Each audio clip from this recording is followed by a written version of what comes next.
ñu ngi ci 4e édition foire Dabay Events Kaay Ma Jaay La et ça fait 3 ans maintenant qu'on participe à cette foire. Nous vendons des produits d'accessoires, en plus une collection de parfums hommes et femmes. Nous avons fait la formation en Belgique, à Liège. Sur parfum, on a une collection composant des parfums hommes et femmes. On a Fantôme, Sokhna Diarra aussi, qui est un de nos parfums, très réputé aussi par nos clients et trop demandé même. En gros et en détail aussi. Des accessoires, des plaques venant de la France. Et aussi des lunettes de soleil, une collection de lunettes de soleil. Parfum yi nag ci lañ gën a concentré wu parce que dañoo def formation bi en Belgique ñëw fii di ko partager ak sénégalais. Nous faisons aussi des formations bu ku bëgg aussi mën na defal formation ni ñuy defaree parfum parce que nous aussi au début on achetait des parfums et de les revendre.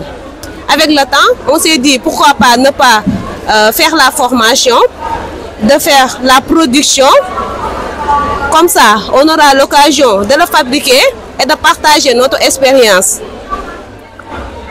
En plus, on conscientise aussi les jeunes, les femmes surtout, de pratiquer les savoir-faire, de faire des formations dans sa doole, jàng, partager ko ñeneen ñi aussi. Comme ça, les choses deviennent de plus en plus intéressantes et ça sera de génération en génération.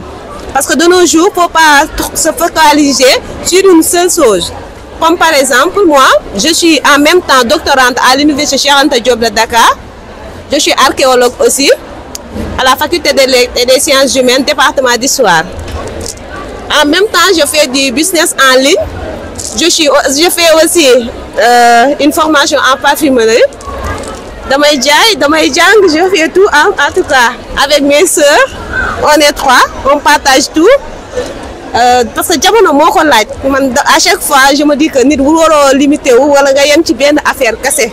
À chaque fois, il faut avoir une ouverture d'esprit. En plus de partage. Il faut toujours partager parce que nous, nous foire bi nak mi ngi ni ñu ci 4e édition bi et avec le temps aussi damay jàllale message que c'est une bonne chose nga ñëw di découvrir yeneen milieu di découvrir aussi savoir-faire ñeneen ñi nekk ci foire bi ça fait plaisir vraiment ngay gis jigéen ñi di daan seen doole di partager plein de choses yoo xam ne ça donne envie d'avancer dans la vie. Il faut être ambitieux aussi et oser. Il faut toujours oser pour aller de l'avant. Parce que aduna non la démé légui. Faut pas trop se focaliser. Nan ouais, je suis au bureau, je vais me concentrer au bureau alors qu'il y a d'autres choses plus intéressantes que le bureau aussi. Am tamit savoir-faire, di jang métier, di def formation yi, di fréquenter d'autres personnes, dañ lay apporter lu bari ci sa aduna parce que man j'en sais quelque chose. Lool dal rafetlu na ko trop di remercier Dabay aussi ci initiation yi mi def parce que ça encourage les femmes, la jeunesse. Merci beaucoup aussi à Feeling Dakar. Merci beaucoup. Feeling Dakar.